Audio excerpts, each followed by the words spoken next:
right, welcome back to another installment of the 94 Podcast. We got a jam-packed 94 Podcast installment coming up right here live in CCX Studio. I'm Brooke Edel. I'm joined here by Jim Bushy, and we got a special guest, recurring guest. We got Coach Chauncey Williams Bearfield. Welcome back, Coach. Coach is here. He's here. I see. He's just muted at the moment, but he's here. We were just talking before he came on the air. He's been doing great. Can't wait to hear more stories from Coach. Coach, how you doing? Doing great. Sorry, I had my volume muted there. Thank you guys audio very is much kind of for low. having If me. you could just bring up the audio. Can you hear me? Yeah, I can hear you now. It was just kind of low. Okay. Okay, my apologies. I was just saying thank you very much for having me back on the podcast. It's been a long time, and I never take this opportunity lightly to be on your platform, and very thankful for being here. Absolutely. We love having you on. Always great dialogue, and we get to learn about the intricacies of football and just having just good back and forth and a real genuine connection with you. So we do appreciate you having back on the podcast and just being able to kind of also we could talk about all your ventures since the last time we got connected. I know Jim and I have been keeping track of Hopkins Royals football. You guys have some huge milestones this year. You guys went again and won on homecoming, so you're 2-0 at Hopkins, 2-0 on senior night, and you're also just had a great start to the season where you guys were also road warriors and beating teams on their homecoming night. I think you was it Coon Rapids? I think you guys spoiled their homecoming. So you could also share a little bit about the season and just kind of recap how the year has been going for you, Coach. Man, I really appreciate that. So our season was very interesting. We actually got out to a rough start. So we ended up starting the season 0-3, actually. Then we got on a 4-game winning streak, which was great. And in that winning streak, we did go on the road and we ruined 2 homecomings, Coon Rapids and Roseville. So that was cool. Being Nice. able to get wins on the road is a big thing, especially in 6A football. These home crowds are loud and the fans are into it. Student sections are into it. So it's a big deal to go anywhere and get a win, let alone get a win on homecoming. So that was a big deal for us. Some notable milestones in that is, going back last year, we snapped a 30-game losing streak. And this year, last year we snapped a 30-game losing streak. We ended up getting 3 wins and had a 3-game winning streak last year, winning senior night as well as homecoming last year. So us getting 4 wins officially put us at a winning record for the first time in many, many years.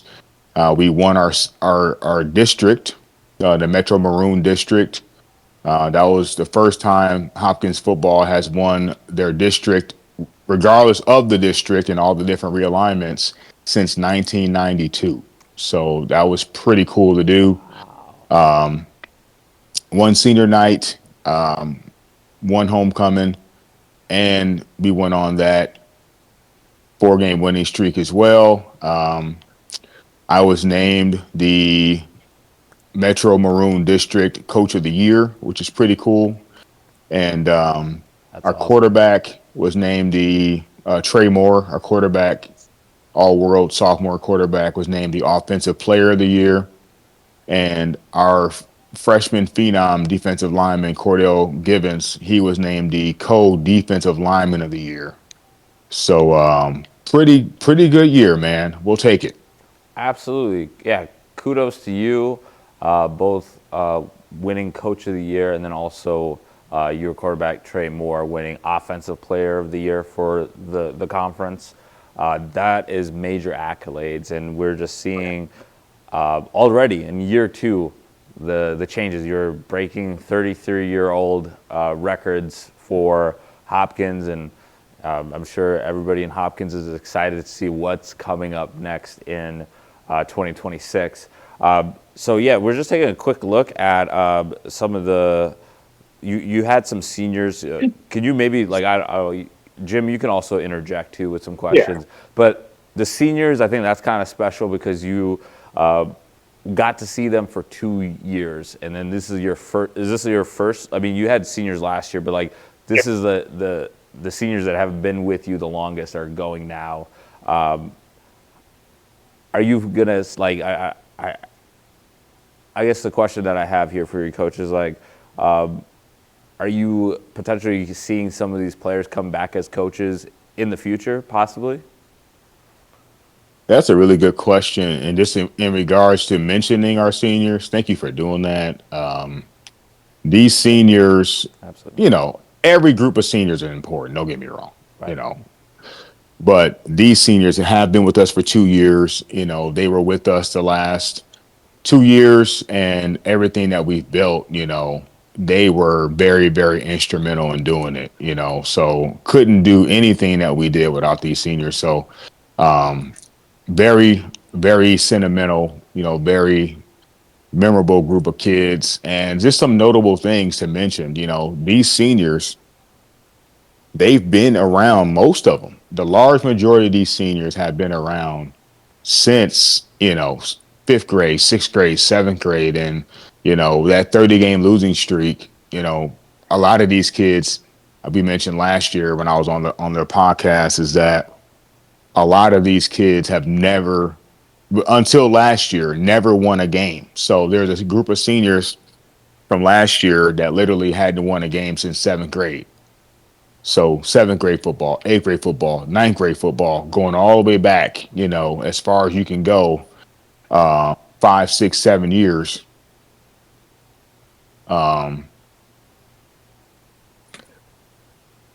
No wins. So for them to stick it out for all that time, continue to answer the bell, playing football, violent sport, physically demanding sport, emotionally taxing sport, with no wins, and then for them to have endured all those dark times and hard times and come out and end their senior year with a winning season, end their senior year winning homecoming, senior night, having a 4-game winning streak. We had a wide receiver, his name is Ben Spildy, literally had been in the program since, I don't know, freaking 3rd grade, 4th grade. Senior captain, wide receiver, super hardworking, super dedicated, everything you would want in a leader and a senior. And he had never scored a touchdown. He's played wide receiver forever and never has scored. Imagine that, playing receiver for, I don't know, 6, 7 years and never had been a touchdown. So I told him, come heck or high water, we're going to make sure he scores this year. So check it out. We designed a play where it's a double pass. So one of our bread and butter passes, our plays, is like a swing pass to the running back, like a swing screen to the running back, and it had been very effective for us. So doing some self-scouting, we say, you know what? If I'm a decent coach, I'll be ready for that swing screen.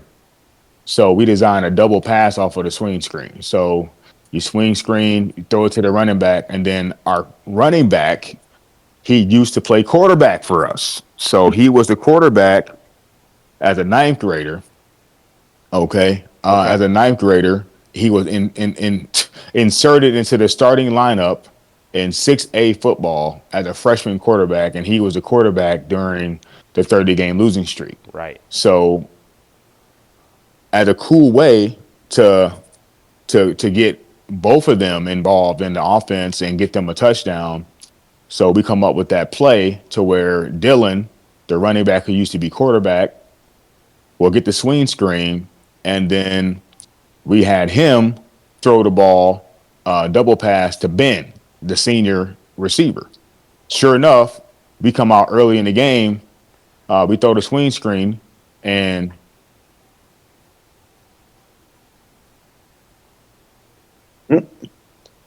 We throw the screen, Yep. and You it throw scores for like, I don't know, 60 yards. So double pass, swing screen, double pass, a swing score screen for double. 60 yards ends up being the play of the week in the high school football, and then we actually ended up getting nominated for play of the week through Top Line Bank. They Okay. were in partnership with one of the outlets, so we ended up winning that, and then also getting a $2,500 donation to our program. So Dylan, who was a quarterback and went through the dark times and suffered physical, emotional, mental abuse during that time, being a young quarterback, doing the best he can with a rebuilding, struggling program, to Ben, who had been around for all these years, playing receiver, never scoring, to where the backstory to that too is Ben and Dylan have been best friends since they were in like second grade. So they played flag football together, played middle school football together, ninth grade football, JV football. And for Dylan to throw the pass and it hit Ben for his first ever touchdown, man, that was freaking electric. And that was a very notable moment in our season. Touchdown Royals. That's what's Touchdown. up.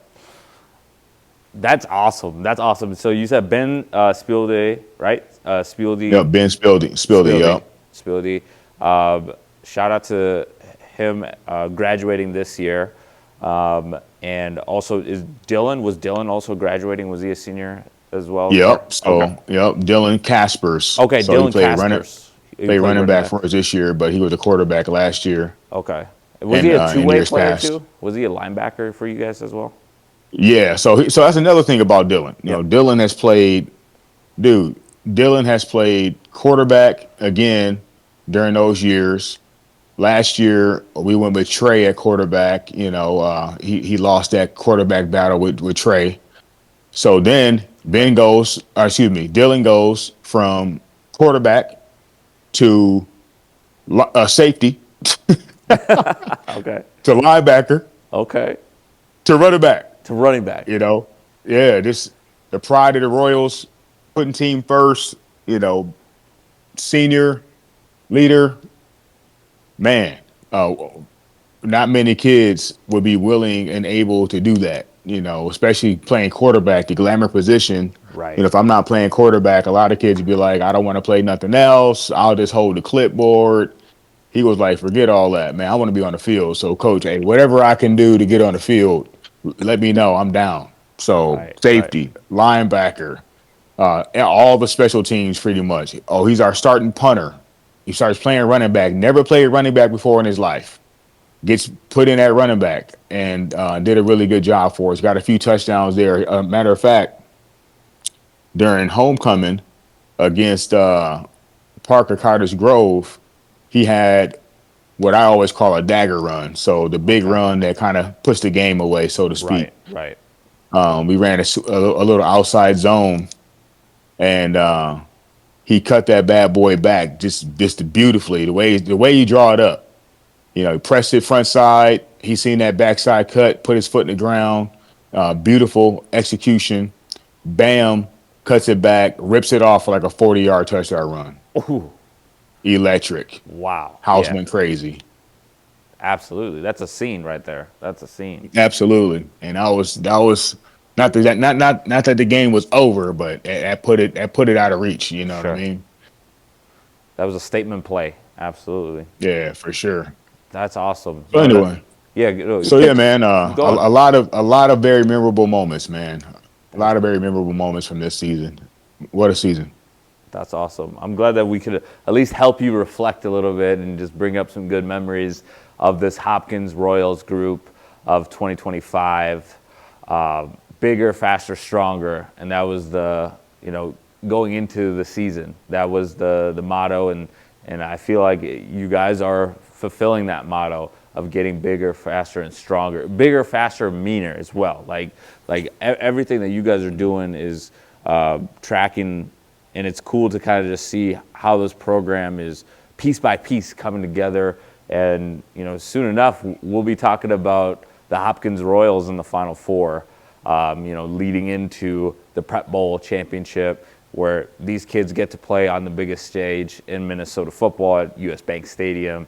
But that is coming soon. I could feel that.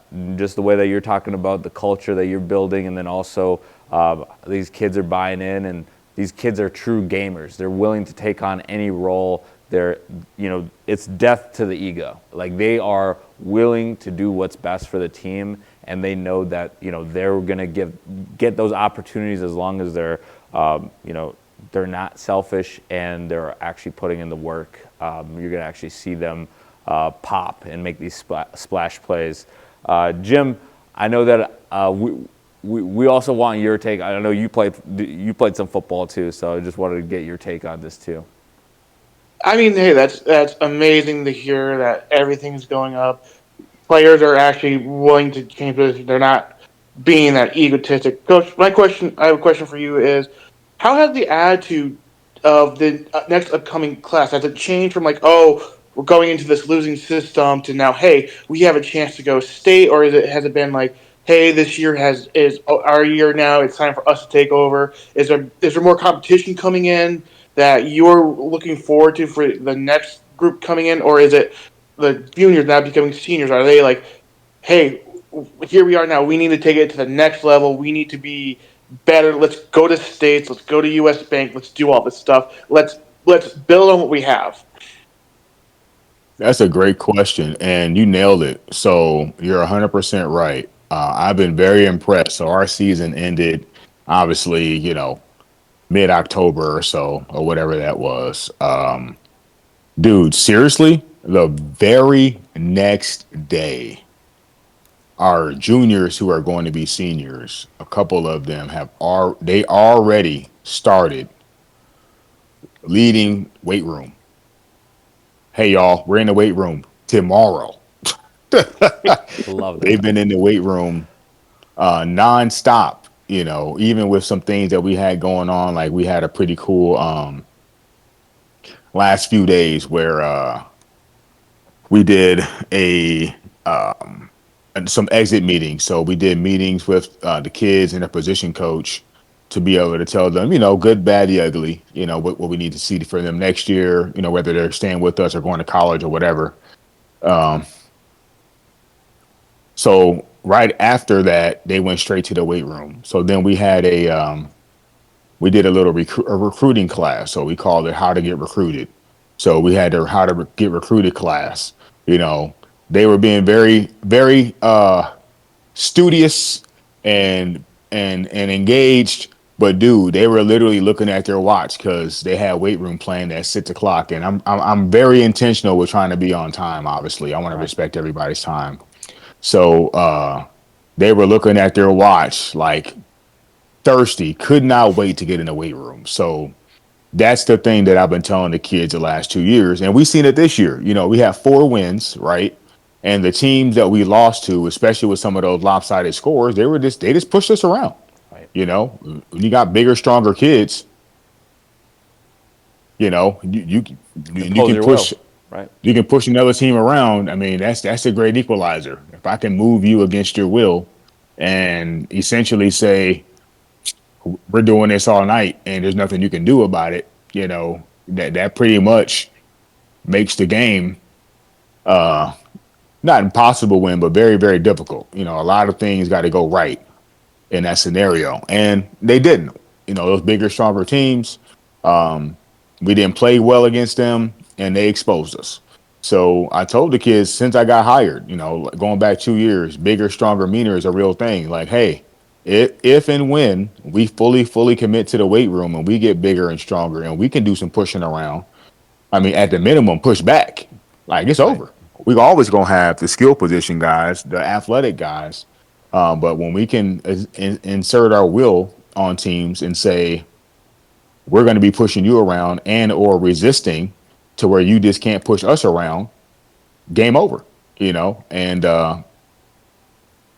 they've committed to that. And I'm very impressed and very grateful that they're buying in, especially the younger guys, so we got those juniors who are leading it, but they've got a whole bunch of dudes behind them, that's locked in and buying in.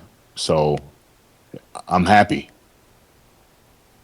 That's awesome. No, I love hearing that. Just like even like hearing about like the off season schedule is ramping up to that point where they're meeting with the position coaches on how to get recruited, and then they're still they're like thirsty for that growth. They're ready to hit the gym, pump some iron and get bigger, get more physical because they know what it's going to take for them to elevate their game. And they're just coming off of a season where they saw the team go 4-4.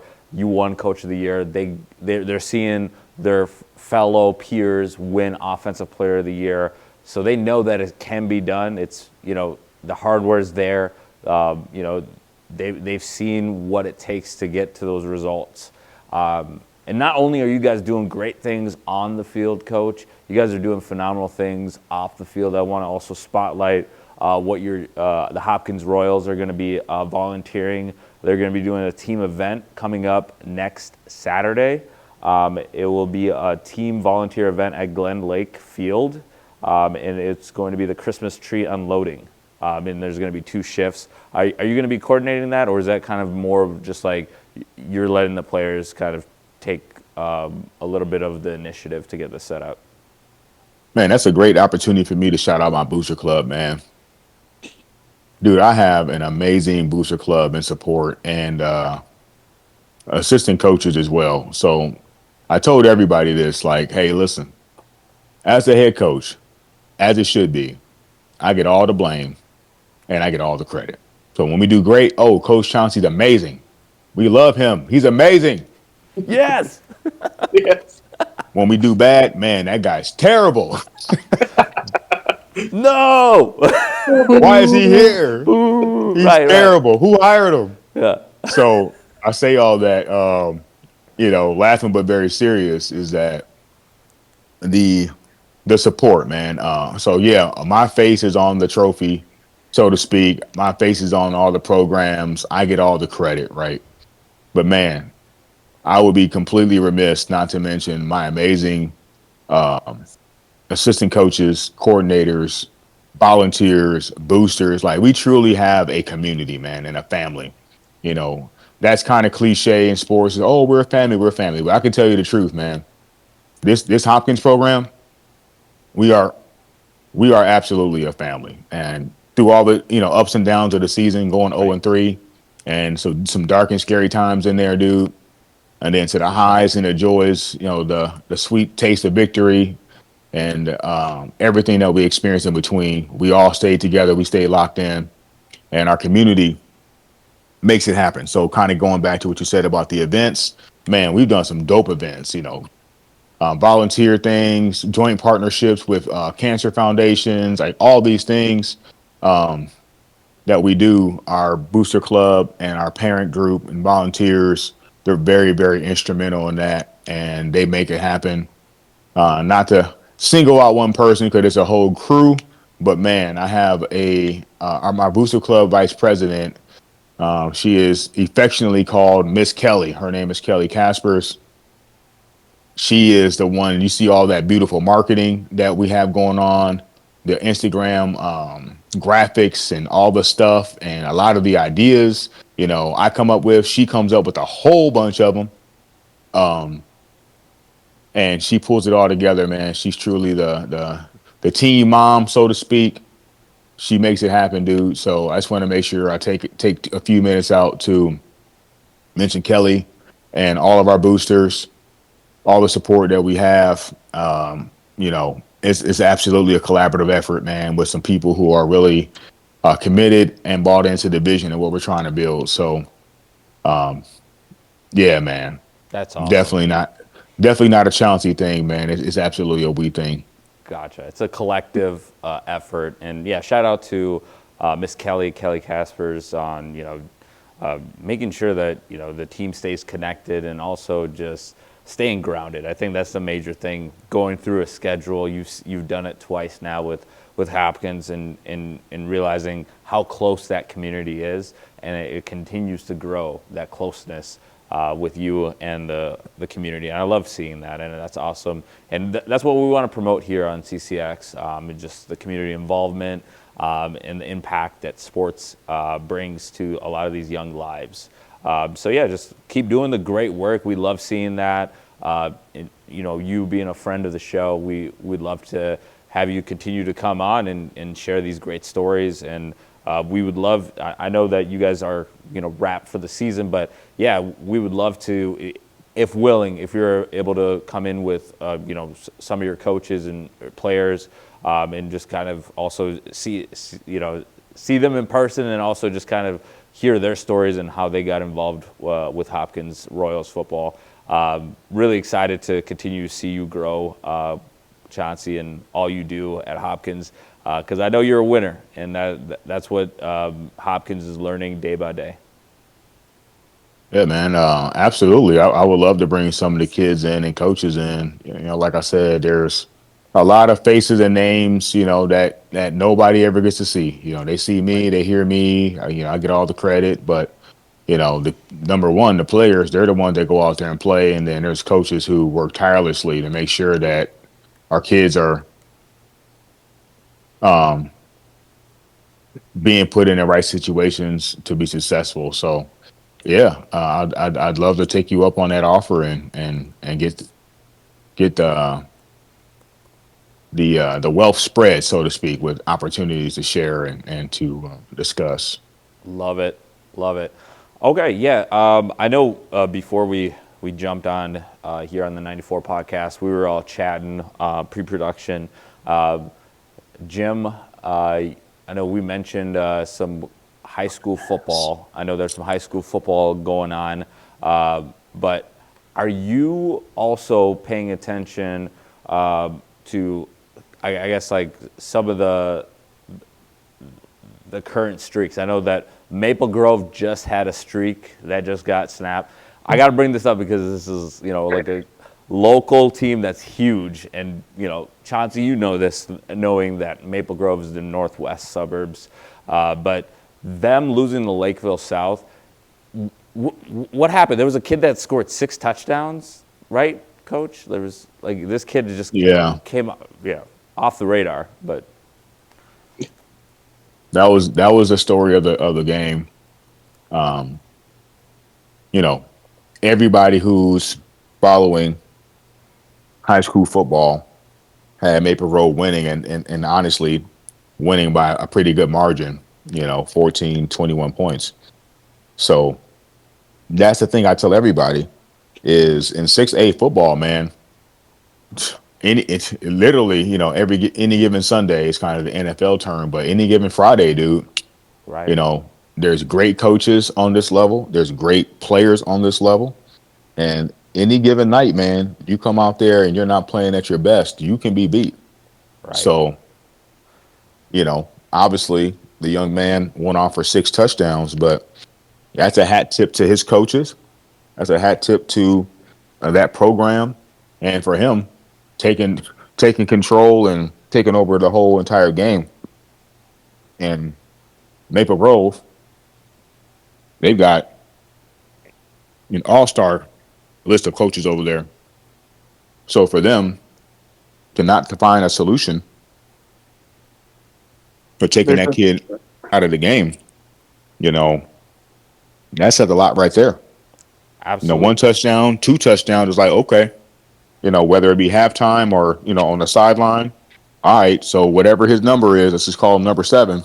Hey, number 7, we got to take him out the game. Double coverage, roll coverage, whatever, press him underneath and put somebody over the top, or whatever the case may be. But we can't let him wreck the game. And 6 touchdowns later, game wrecked. So right. for me as a coach, I'm highly, highly impressed by that performance by that young man and also by that coaching staff. And they deserve to win the game. If you rip off 6 touchdowns with one kid, you deserve to win. So on the other side of that, Maple Grove, if you give up 6 touchdowns to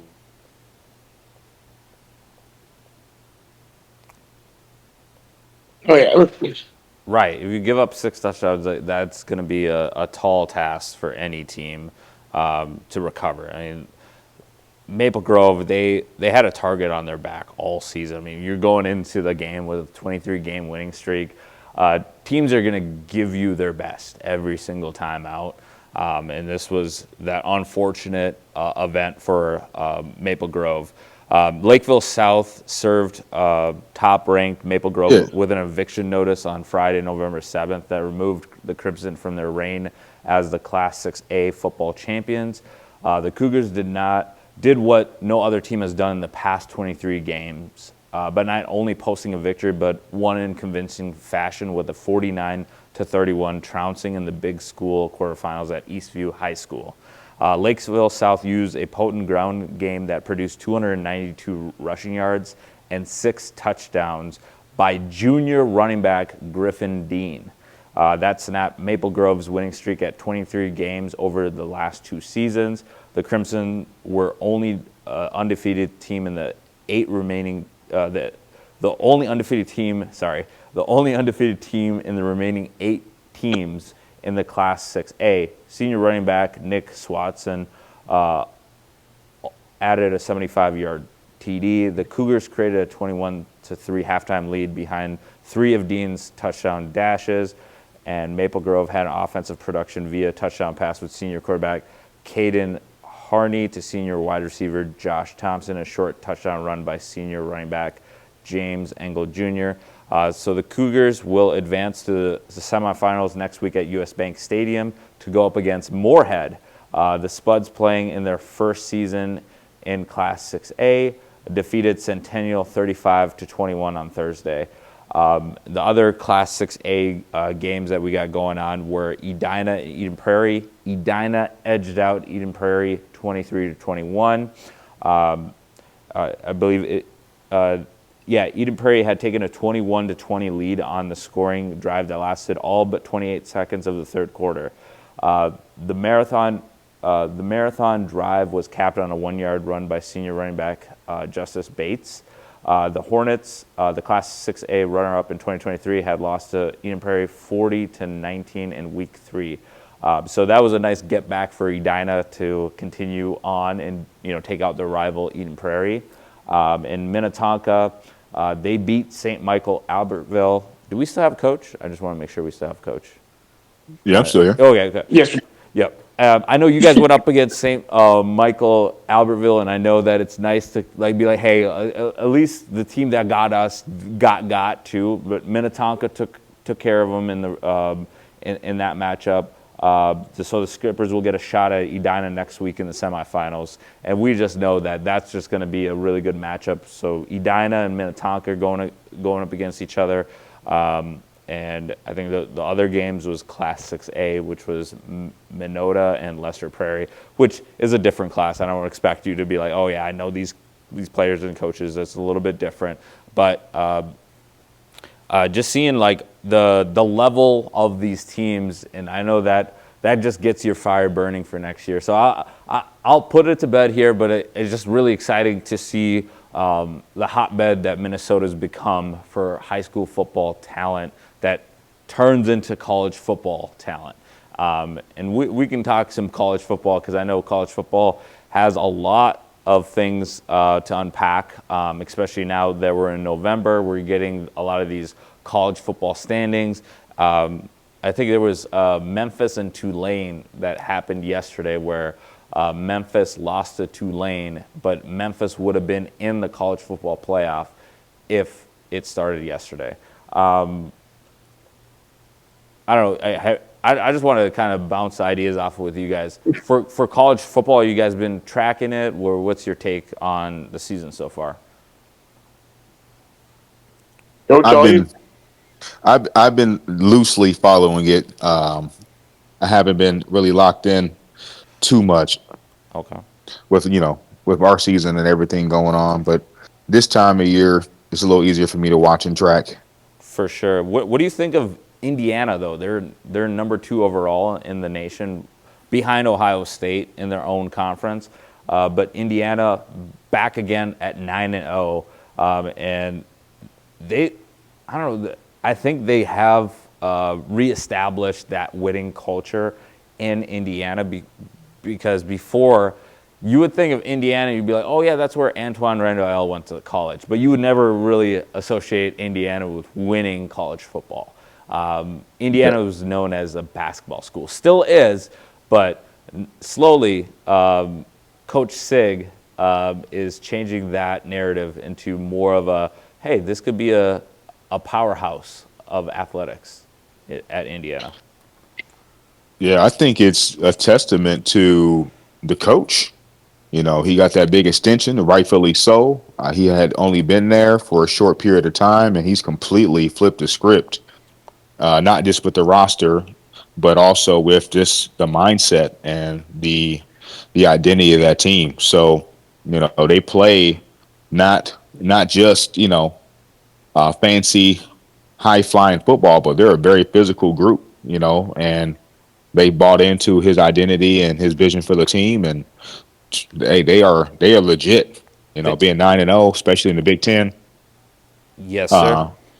that ain't easy to do. And you know, kind of like we were talking about with high school football, Big Ten is another conference where any given week, you know, even the big dogs have to go out there. Ohio State's had some dog fights this year, you know, where you got to go out there and play your best to win every week. And now that they're the hot team as well, you know, that bullseye's on their back even more so. So what a coaching job by the coach and his staff and those kids. They deserve everything they're getting. Absolutely. And one thing too, like Jim, feel free to also interject as well. When Indiana's winning in these games, like I've seen games where they're up like 56-3 against UCLA, and then they pan over to the sideline, they show the coach, and he's upset. He's not satisfied with that lead. He's like, we're only up 53. Why are we not shutting them out? Or why are we missing this assignment?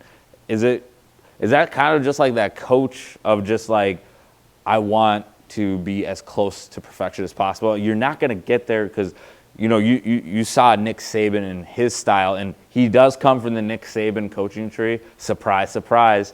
But he's seen that live with Nick Saban and Alabama and what they did with their dynasty and what Alabama football stands for. But then now you're seeing that with some of these like coaches like Dan Lanning with Oregon. They're very intense, in your face. Like, hey, we're trying to, you know, beat this team so bad, or like just be able to take this team's like guts and just spill it on the field. Like that's what I'm getting with this Big Ten. Like just this whole lineup here. Even with teams like Illinois, they're a resurgence there, where Illinois is top 10. Like you never were talking about Illinois being in the top 10. And you got Oregon number 3. So the top 3 schools are in the Big Ten. You got Ohio State, Indiana, and Oregon. That's insane. That is insane. And I think from there, I guess like the current rankings, I believe, is showing Ohio State, Indiana. I think then it drops into Texas A&M, Alabama. Then you get the SEC after the first 2 are Big Ten spots. You never really heard of that before NIL, really? Like I feel like NIL has definitely like evened a little bit of the playing field for the most part. I don't know. Jim, you look like you have a thought. NIL is good, but to help spread the talent. But you look at all these schools up there. Are still the big top schools. You have Alabama. You have the history. You have Ohio State. Their history. I'm looking at the top 25, and maybe 1 or 2 of them are like, hey, like these teams benefited from NIL. What it does is make it feel like the top teams. It feels like NIL's not doing anything. I mean, it is doing something. It's giving other small schools a chance.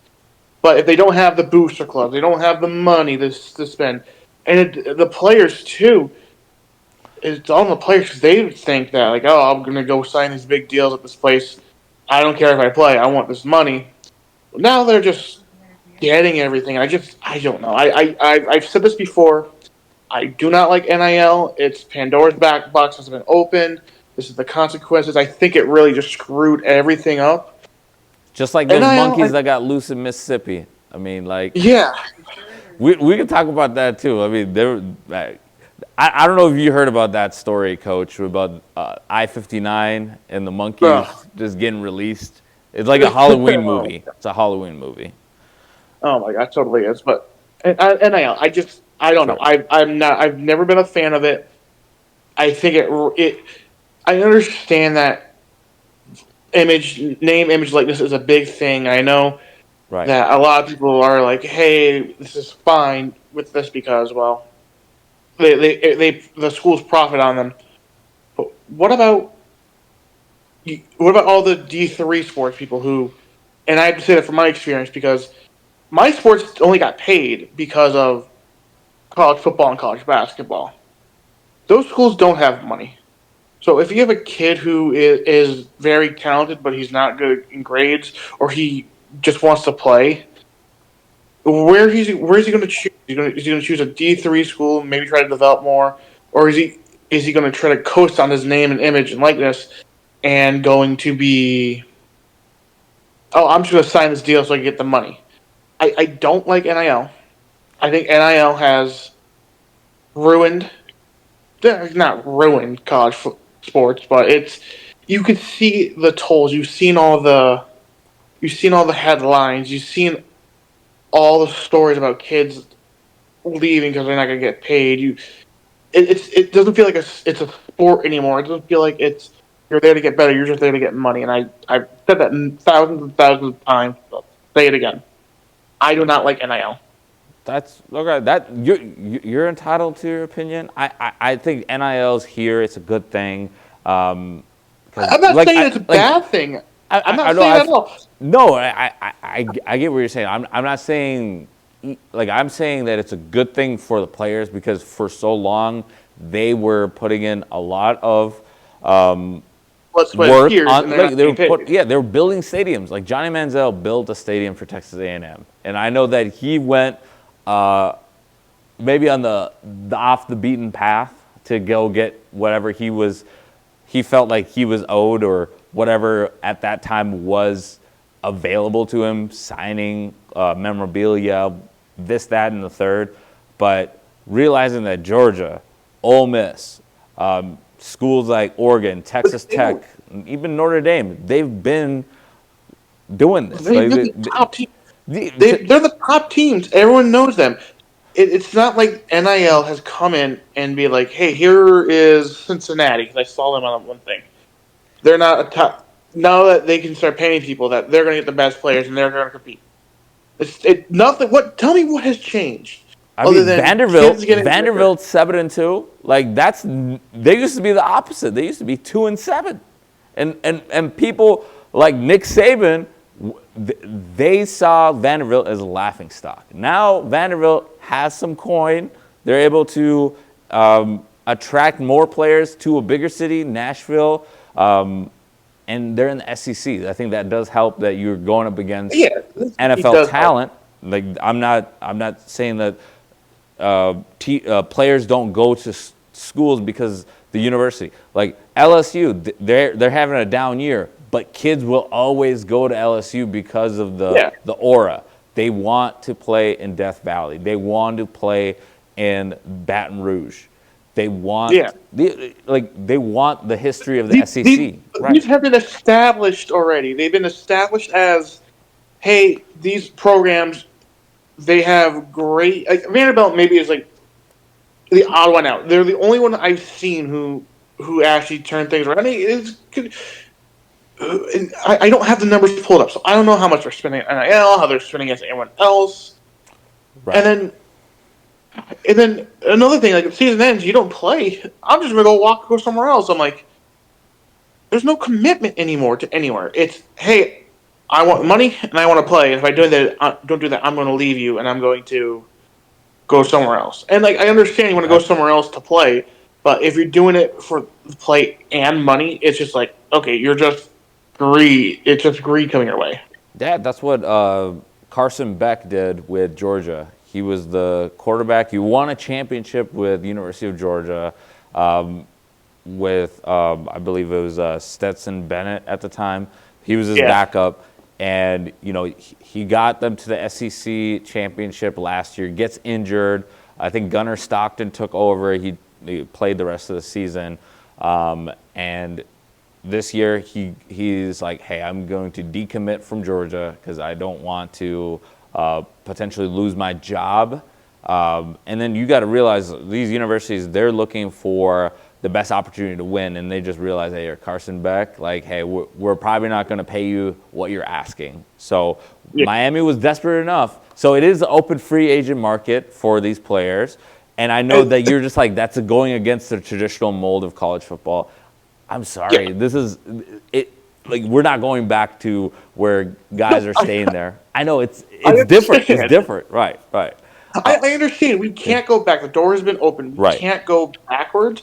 But there has to be. At what point are we saying this isn't college anymore? This is the minor leagues of football. It's like this is a separate amateur league that doesn't have anything to do with college. They just use the college's image for that. Because at no point, this is like free agency. It's like going to free agency after a season. Like, okay, you don't like where you play. Okay, well, I'm going to go somewhere else. What are you teaching these people? Because once they get to the pros, because I'll use Carson Beck as an example, he'll probably go pro. Yeah, he'll probably go pro. Like, he's gonna get there. Given that, like, he has the opportunity to display his talent still at Miami, he's probably going to go pro. Maybe he might latch onto a team, get an opportunity similar to here's the thing that they're role models. A lot of kids who watch football, they look up to the college people. Like, hey, my favorite player went to University of Florida. I want to go there. I want to be a Gator. Or my favorite player went to Notre Dame. I want to go to Notre Dame. Right. I want to go play for the Irish. I want to be a Golden Domer. Right. Now they see that, hey, they're hopping around because they don't like what they see. Oh, well, that's totally normal. I guarantee you by, 2040, there's going to be no commitment. Where it's just like, they're either going to be a rule in place where you get to stay for two years, or or people are just going to be like, hey, I'm just going to go for 1 year, for one semester, and then I'm going to transfer out to go somewhere else. And all these colleges are going to be like, well, we wasted money on this kid just for what? 10 to 14 weeks? It's very fickle. Like you're dealing with these college athletes that have been given more liberties than they've ever been given before. Really deserved too. Right. Really deserved. Right. This is just the evolution of the game. I'm really excited to see like the matchups this week, but we would be remiss if we're not going to talk some NFL before we better do. And also, I want to congratulate the Los Angeles Dodgers on being able to survive that World Series. I did not want them to win. Okay. I did not want to win at all. Hey, I mean, someone had to win it. They were the team that, just like the Broncos, somebody had to win that Thursday night game, but they did it. Like, both teams played poorly enough to both lose, but the Broncos outlasted them 10-7. Real quick, we got Vikings, Ravens. I'm just going to throw some of these games out, so I just want to get your thoughts on them. Giants, Bears, I think that's going to be a really good game. Other games I'm looking at, Falcons, Colts, Patriots, Buccaneers. That might be sneaky game of the week for a noon game. So you got Drake May and Baker Mayfield. You got Saints, Panthers, division rivals, so they might be a little bit closer than people expect. Same thing with Jaguars, Texans. Cardinals, Seahawks, the resurgence of Jacoby Brissett. We got the Lions, Commanders. This was a playoff matchup last season. Now it's I pretty can't even different. recognize who the Commanders are now. Unfortunately, with JD5 going down against the Seahawks on Sunday Night Football, he's going to be out for the indefinitely until he's able to rehab his arm that just got completely he had the foosh. Like we basically had a hand out extended and then it got completely twerked after he was getting tackled by the Seattle defender. But it's really it's eerie what happened though. Like RG3, JD5, they both got injured against the Seattle Seahawks on the 4-yard line, and it's just eerie in regards to and both won Rookie of the Year. Both won Rookie of the Year, and I feel like Washington is just cursed in that way, but not to get hung up on that. We got Steelers, Chargers. That potentially could be a playoff matchup. And then we get the Monday night Eagles, Packers. I know you're in the heart of Green Bay. How do they feel about the tush push coming into town? I mean, after last week, they were a 13-point favorite to beat the Panthers, and they couldn't do it. That's tough. I mean, Any people are given Sunday. excited. It's going to be a great game. The champions. No touchdowns for Jordan Love? What's going on with Jordan Love? I mean, we got to talk a little bit about Jordan Love here. Oh no, man! He's 1 week he's here, the next week he's gone. Then all of a sudden there's I don't know. It's crazy, and I think that if Jordan Love can be consistent and not throw picks and look downfield, he has a great chance to beat Eagles. If he plays like he did against Carolina last week, yeah, that's not happening. Not at all. Yeah, you need definitely a better showing to come away with a victory against the Eagles, especially you're at home. You got to show up. Coach, are you still going to the Ravens-Vikings game? He's on mute. Oh, here he is. There he is. If I find tickets that are reasonable, but I had been really excited about this game since I seen it on the calendar. Right. It's an AFC team, so who knows the next time we'll see them in Minnesota. True. And Lamar at the peak of his powers. Derrick Henry, I'm a big fan of Derrick Henry. Him still in his prime.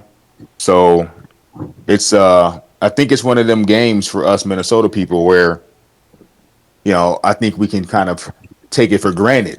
Oh, it's just the Ravens. Well, Lamar in MVP form at the peak of his powers. Derrick Henry at the peak of his powers, or near the peak. This could potentially be the season where they break through and get an actual Super Bowl. Right. So for them to be here, it's kind of a big deal. Long story shorter, so I'm always pulling for Lamar.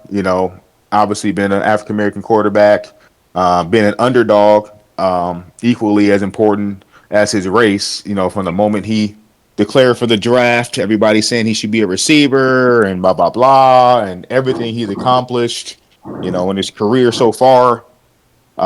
Even with falling short in the playoffs a bunch of times, as it stands right now, he's the highest rated quarterback ever. In history. Steve Young and Tom Brady and Joe Montana and John Elway and all these greats that's come before him, and he's the highest rated quarterback for his career. Right. And still building. So, to say the least, excited about the game. I'm going to see if I can snag some reasonable tickets and slide up there. But if I don't, I'll definitely be glued to the tube, locked in for this one. Do you think this game's like a trap game? Because the Ravens haven't been playing good. They played good last week against the Dolphins, but it's the Dolphins. I don't see Lamar at his peak. He's in his peak right now, but I think he still needs 1, maybe 2 more weeks to get full Lamar. But do you think it could be a trap game coming up for the Vikings? I mean, for the Ravens, I would say more for the Ravens, because the Ravens coming in, They've got the high-powered offense. The defense, the last couple of weeks, have stepped up in a big way, and that was the issue with them outside of Lamar getting hurt. But the first few weeks of the season, their defense was atrocious.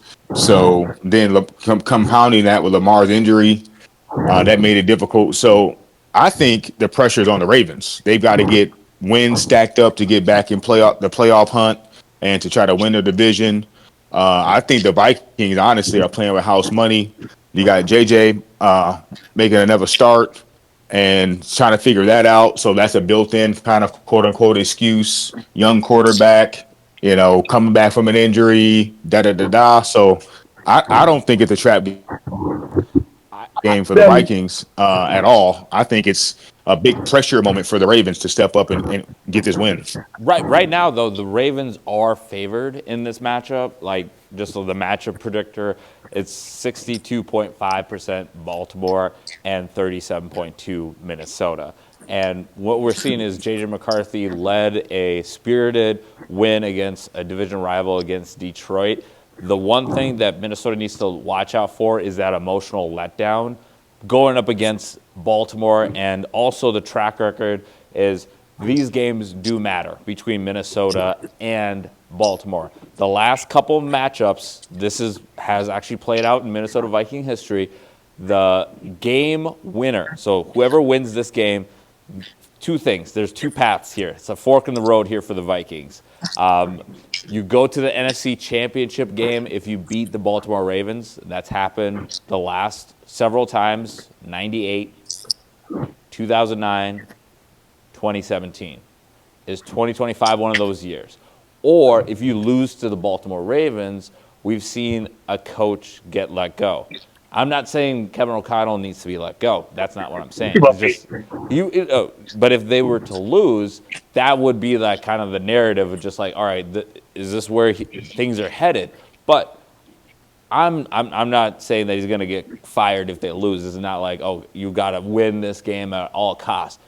Yes, you want to go out there. You want to get above 500. You're at 4-4. You have a young quarterback playing in his fourth career game. Think about that for a second. Like, this is his second full game at home. I know his first home opener was atrocious. He played his worst professional game against the Atlanta Falcons, got injured. Now he's back. Now it's back to, can the defense be able to play complementary football against Lamar Jackson? Because I think when it comes to it, the Ravens are going to look for the opportunities with Lamar using his mobility to extend plays, because Brian Flores is going to throw a lot of things at Lamar, and you got to figure out what works, what doesn't work very quickly, and be able to adjust. And I think that's going to be huge too. And also on the offensive side for Minnesota is being able to get a run game going, especially for a young quarterback, because I feel like the game is slowing down for J.J. McCarthy, but you got to help the quarterback here by running the ball a little bit more. And I think it's going to be a close game. I think it's going to be probably down to 24-21. I'm going Ravens on this one. I hope I'm wrong, but I'm going Ravens just because Lamar Jackson, two-time MVP, he's just so tough. And I feel like this is a gotta-have-it game for the Ravens. I'm going to go simple and easy. Give me the Vikings 27-24. It's going to be a last-second missed field goal by the Ravens. It's going to be a great game, but I think the O-line is our big problem, is going to step up to help JJ out where he can and be able to help secure this one, because he's there. JJ is there. There's flashes of JJ being able to prove that he is better. He is the guy. But this is a step-up game for him. And I'm going to go 27-24 Vikings. Okay, that's a thrilling finish. Coach? I'm going 35-21 Ravens. Woo! I don't see JJ keeping pace or outdueling Lamar. Okay. It's going to be a great test, though. Okay. No, that's a good game. Like, excited to see which team shows up for Minnesota, which team shows up for the Ravens. Both teams have been Jekyll and Hyde in regards to how they've shown up in some of their matchups, and both teams are trailing in their divisions. So we'll see how that goes. But we do appreciate you joining us on short notice. We do appreciate it, Coach. And congratulations on Coach of the Year and all the accolades coming up for you. So we do appreciate you jumping on the podcast here on the 94 podcast. Any last words before we sign off? No, man, just thank you very much again for the invite. Congratulations on all your success with your podcast and your platform. God bless you guys. Stay healthy. Be well. God bless. All right. Thanks, Coach. Yes. All right. Thank you guys. Until next time, we'll see you at the TOP. And we're out. Peace.